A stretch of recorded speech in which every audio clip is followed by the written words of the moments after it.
नमस्कार दोस्तों, मैं रंजित रंजन आप सभी का एक बार फिर से स्वागत करता हूं हमारे इस YouTube channel competitive study centre पर। दोस्तों, अभी हम आने वाला जो MTS का एग्ज़ाम अभी होने वाला है उससे रिगार्डिंग क्लास चलता है। जो इससे पहले एग्ज़ाम हुआ है MTS का हाल ही में, जो प्रीवियस ईयर में, वो एग्ज़ाम में जो मैथ सेक्शन से क्वेश्चन आया था उन सारे क्वेश्चन का डिस्कशन में एक आप यहाँ पे देखते हैं कि सभी क्वेश्चन को कैसे कैसे पूछा गया था क्वेश्चन और उसको कैसे एग्जाम में बनाना है। इसमें दोस्तों एक दो क्लास हुआ है, आप जाकर देख सकते हैं, प्ले लिस्ट का लिंक डिस्क्रिप्शन में दिया हुआ है। ठीक है दोस्तों, आज की क्लास में हम उसी क्लास को थोड़ा सा आगे बढ़ाते हैं। अगले सेट में मैथ सेक्शन से कैसा कैसा क्वेश्चन आया था उस पर बात करते हैं। ठीक है, चलिए देखते हैं अगला सेट में कैसा क्वेश्चन आया था। देखिए, एक क्वेश्चन लिखा हुआ है, क्या कह रहा है कि किसी फॉर्म में 70 पुरुष और 100 महिलाएं कार्यरत हैं। एक बड़े पैमाने पर भर्ती के दौरान पुरुष और महिलाओं की समान संख्या में नियुक्ति हुई और उनका अनुपात 3:4 हो गया। ठीक है, भर्ती के बाद फॉर्म में कार्यरत लोगों की कुल संख्या कितना है ये आपको बताना है। ठीक है, बहुत आसान क्वेश्चन है, ऐसा क्वेश्चन पूछा जाता है हर एक सेट में, टाइम एंड वर्क से क्वेश्चन आता है दोस्तों। ठीक है, बनाइए तो कैसा होगा, कैसे बनेगा ये क्वेश्चन। देखिए दोस्तों, कहा है कि 70 पुरुष और 100 महिलाएं थी। ठीक, समान संख्या में जैसे ही आए पुरुष और महिला नियुक्त हुए तो ये जो अनुपात है वो 3:4 हो गया। दोस्तों, समान संख्या में आया है ना, पहले देखिए तो कितना था अनुपात, 7:10 था। 70 और 100 का अनुपात निकाल दिए हैं, कितना हुआ 7:10। अभी कितना हो गया 3:4। अच्छा दोस्तों, एक बात बताइए, जब समान संख्या में था तो अनुपात कैसे चेंज हो गया? ये 7 था तो ये भी 7 होना चाहिए, 10 था तो ये भी 10 होना चाहिए। तो क्या करें, समान करना पड़ेगा। अच्छा, इसको समान करने के लिए आपको पता है कि इस गैप को समान करने के लिए दोनों का हमें इस गैप को समान करना पड़ता है। ठीक है, तो इन दोनों का गैप कितना है 1 का, इन दोनों का गैप कितना है 3 का, यानी कि इस 1 को इस 3 के बराबर करना पड़ेगा। तो यहाँ पे हमें 3 से मल्टीप्लाई करना पड़ेगा, तो यहाँ भी 3 से करना पड़ेगा और यहाँ भी। इसका मतलब 9 और 4। अब ध्यान से देखिए, 7 था 9 है, तो कितना समान संख्या में बढ़ा होगा तो 2। इधर 10 है और इधर 12 हो गया, तो कितना संख्या में बढ़ा है 2 बढ़ा है कि नहीं। यानी कि अब हमारा गैप समान हो गया, समान संख्या में नियुक्ति होकर बढ़ा है कितना 2 यानी कि 4 बढ़ा है। दोस्तों, पहले 7 और 10 17, 17 का वैल्यू 170 था कि नहीं, 70 पुरुष और 100 महिलाएं, यानी 1 पे 10 था। अभी हमारे पास क्या बोला कि टोटल संख्या कितनी है। एक बात बताइए, 100 पुरुष 170 था, अभी बढ़ा कितना 2 पुरुष 2 महिलाएं, यानी 4 का वैल्यू 40। तो 170 पहले से था और 40 बढ़ गया, यानी कि अभी जो फॉर्म में कार्यरत कर्मचारी है वो 210 है। समझ गए दोस्तों, 170 पहले से था, 40 अभी बढ़ गया है तो 210 हो गया। समझ गए, ठीक है। चलिए अगला क्वेश्चन लेते हैं, देखते हैं अगला क्वेश्चन किस चैप्टर का है। कह रहा है कि ए बी का 120% और बी सी का 65% है। यदि ए बी और सी का योग 121 सही 1/2 है तो 2c - 4b + a का मान ज्ञात कीजिए। आपको कुछ स्टेटमेंट दिया हुआ है और लास्ट में पूछ रहा है 2c -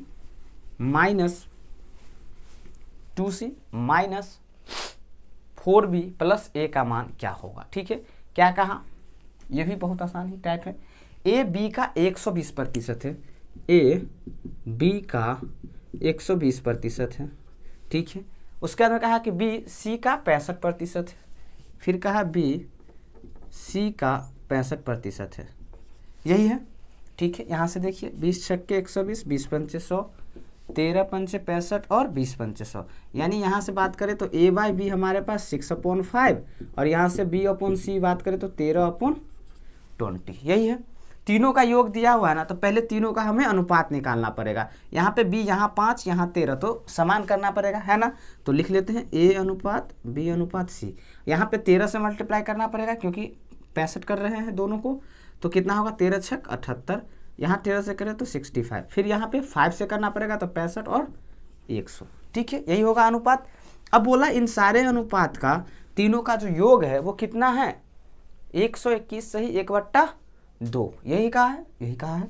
तो इन सबको जोड़ लीजिए, तो यहाँ से हो जाएगा 165 + 78, 8 5 13, 713 और 1 14, 1 और 1 2, 243। 243 का वैल्यू आपको दिया हुआ है क्वेश्चन में, 243 121 सही 1/2, ये कितना होगा 2 1 2 और 1 3, 2 2 4 1, इतना /2, 143/2 2, यानी कि 243 का मान 143 कैसे होगा, 243 होगा, 2 एकम 2 243 होगा, ठीक है। 243 का मान इतना है, तो यानी कि 1 का मान कितना है, आधा है ना। तो यहाँ से कर लेते हैं, 1 का मान हाफ है। आपको किसका पूछा जा रहा है, तो 2c, अच्छा सारे का मान निकालना है ना, तो इसका हो जाएगा 24, इसका कितना होगा 33.5, ठीक है, इसका 50। हम निकाल दीजिए, थोड़ा सा लंबा कैलकुलेशन होगा। क्या कहा, 2a माइनस 4b प्लस सी, 2a माइनस 4b प्लस सी, सॉरी प्लस ए, 2c माइनस 4b प्लस ए। तो 50 को 2 से करेंगे तो 100 माइनस 4b, यानी कि इसको कर लीजिए 4 5 6 20, 4 तिया 12 2 14, 4 तिया 12 1 13, 134 और प्लस का 24। तो ये प्लस का जोड़ लीजिए, 124 माइनस 134, वाह रे भाई, ये तो माइनस का 10 आ गया। समझ गए दोस्तों, आंसर किस में आ रहा है, माइनस में आ रहा है। निकाल के देखिएगा एक बार कैलकुलेशन, अगर कहीं मिस्टेक होगा तो ठीक है। बाकी प्रोसेस यही है कि हमारे पास तीनों का पहले हम रेशियो निकाल लेंगे और उसके बाद में उसको जो सम दिया हुआ है सम को सम के इक्वल कर देंगे, फिर वहाँ से तीनों का वैल्यू निकाल लेंगे और फिर 2c माइनस 4b प्लस ए में मान रख देंगे, ठीक है दोस्तों। चलिए अगला क्वेश्चन देखते हैं। अगला क्वेश्चन क्या है, कह रहा है कि 3 संख्याओं का अनुपात 2:3:4 है, उनके वर्गों का योगफल 2349 है, इन तीनों संख्याओं का औसत ज्ञात कीजिए। अनुपात दिया हुआ है, वर्गों का योगफल दिया हुआ है, औसत पूछ रहा है। बहुत ही अच्छा क्वेश्चन है ये। कितना कितना अनुपात में है संख्या, 2 3 4 में, ठीक है। कितना है, 2:3:4 में संख्या है। इसके वर्गों का योग, तो सबको वर्ग कर दीजिए, तो 2 को करेंगे तो 4, सबको पहले x मान लीजिए, क्यों, क्योंकि नहीं तो आप कहिएगा वर्ग में सर स्क्वायर कैसे हो गया। x मान लीजिए, 2x 3x और 4x। अब इसको वर्ग करेंगे तो 4x square plus 9x square plus 16x square, 16 4 16 9 25 और 4 29। अब यहाँ से x स्क्वायर बराबर 2349/29 कटेगा, ये कट जाएगा कितना 81 टाइम्स, तो x square is equal to 81, तो x बराबर 9, ठीक है, x बराबर 9 आ गया। अब इन संख्याओं का औसत पूछा था, तो यहाँ से औसत निकाल देंगे, सबको जोड़ेंगे, 9 दूना 18, 9 तिया 27 और 9 चौक 36। अब कितनी संख्या है, 3, तो 3 से भाग दे देंगे। एवरेज क्या होता है, sum of observation upon number of observation, ठीक है। तो x का मान सब में रख दिए, तो सब नंबर हमारा आ गया, उन सबका सम कर दिए, और नंबर हमारे पास 3 था तो 3 रख दिए, ठीक है। 3 संख्या है। अब इसको करेंगे तो 7 6 13, 13 और 8 21, 3 2 5 6 और 1 7, 71/3, यही इसका क्या हो जाएगा, औसत हो जाएगा, पॉइंट में आएगा दोस्तों। समझ गए, क्या होगा 71/3, 7 6 13, 13 7 20 और 1 21, 2 5 2 7 और 1 8, ओ सॉरी 81 होगा, तो 27 आ जाएगा। कितना होगा, 27, 27 तिया 81। समझ गए, कितना आएगा आंसर, 27 आएगा। चलिए अगला क्वेश्चन लेते हैं। अगला क्वेश्चन देखते हैं कैसा है। कह रहा है कि साधारण ब्याज पर 17,200 रुपये की राशि 2 भागों में क्रमशः वार्षिक 8% और 10% की दर से 2 वर्ष के लिए उधार दी जाती है। यदि 2 वर्ष बाद प्राप्त ब्याज 3008 रुपया है तो 8% की दर से उधार दी गई राशि ज्ञात कीजिए, ठीक है। साधारण ब्याज का है, कोई धनराशि है 17,200, उसको 2 भागों में बांट कर दिया जाता है, एक 8% की रेट से और एक 10% की रेट से। समझ गए, लेकिन दोनों से जो प्राप्त ब्याज है वो कितना है, 3008 रुपया। आपको पूछा जा रहा है कि 8% की दर से कितना रुपया उधार दिया गया था, 2 साल की बात किया है ना, ठीक है। इस क्वेश्चन को कैसे बनाते हैं दोस्तों, अगर मान लीजिए हम ये मान लेंगे, एलिगेशन लगाएंगे इसमें कि अगर सारे क्वेश्चन, सारे जो 17,200 उसको 8% के हिसाब से दिया जाता तो 1 साल में कितना मिलता। हमारे पास अमाउंट कितना है 17,200, 8% के हिसाब से देते तो कितना मिलता, तो 8 दूना 16, 8 7 56 और 1 57, 8 और 5 13, इतना मिलता, ठीक है। क्या किया, इसका 8% निकाल दिया, तो 8 दूना 16, 8 7 56 और 1 57, 8 और 5 13। अगर 10% के हिसाब से देता तो 1720 मिलता, है ना दोस्तों। ये 8% के हिसाब से और ये 10% के हिसाब से, ठीक है, 1720 मिलता। ये तो 1 साल में मिलता ना, तो 2 साल में अगर आपको साधारण ब्याज है, हर एक साल ब्याज समान होगा, 3008 रुपया मिला तो 1 साल में कितना मिलेगा, उसका आधा कर दीजिए, 1504। समझ गए दोस्तों, तो 1504। अब यहाँ से देख लीजिए, इसमें से इसको घटाइए, 14 में से 6 गया 8, 9 में से 7 गया 2, 4 में से 3 गया 1, इसमें से इसको घटाइए 6, 12 में से सॉरी 2 नहीं 1 में से गया तो 1 ही बचेगा, 10 में से 4 गया 6, 1 का 1, 15 में से 2 गया 2, 216, यानी कि ये इसका अनुपात हो गया। और पूछा किसका है, 8% वालों का ना, तो देख लेते जरा सा। और ये कट रहा है क्या, कटेगा, बिल्कुल कटेगा, दोनों 4 से कट रहा है, 5 चौका 20, 4 चौका 16, 4 तिया 12, 4 दूना 8, और कट रहा है 4 से 4 से कट रहा है क्या? नहीं। 9 छक्के 54, ये नहीं कट रहा।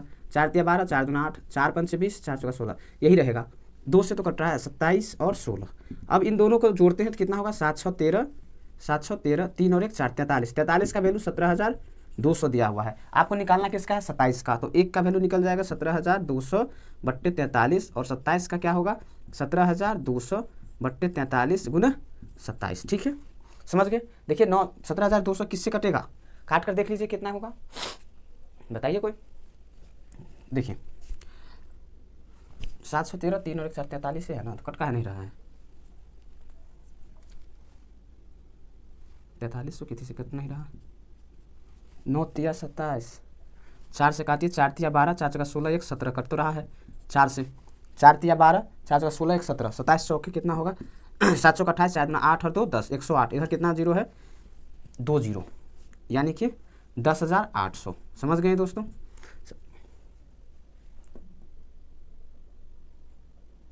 10,800 सही आंसर है इसका। ठीक है, क्या होगा? 10,800।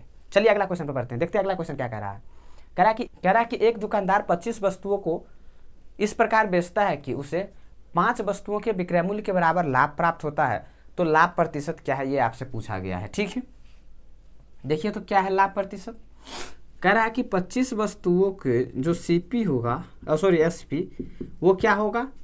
25 वस्तुओं की सीपी तो था ही, प्लस 5 वस्तुओं की विक्रय मूल्य के बराबर लाभ हुआ है।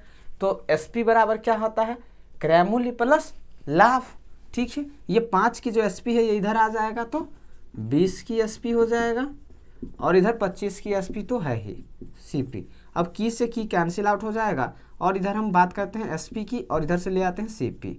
इधर 25 है और इधर से ले आते हैं 20, तो क्या होगा? 5/4 हो जाएगा। सीपी और एसपी और सीपी का रेशियो आपसे पूछा जा रहा है प्रॉफिट कितना है, तो एक बात देख लीजिए, 4 का है और 5 में बेचे, यानी 1 का प्रॉफिट कितना? 4 पे, तो कितना होगा? 25%। बहुत आसान क्वेश्चन था, समझ गए दोस्तों? कितना लाभ प्रतिशत होगा? 25%। चलिए अगला क्वेश्चन देखते हैं, लास्ट क्वेश्चन देखिए क्या है, उसके बाद क्लास को यहीं रखेंगे।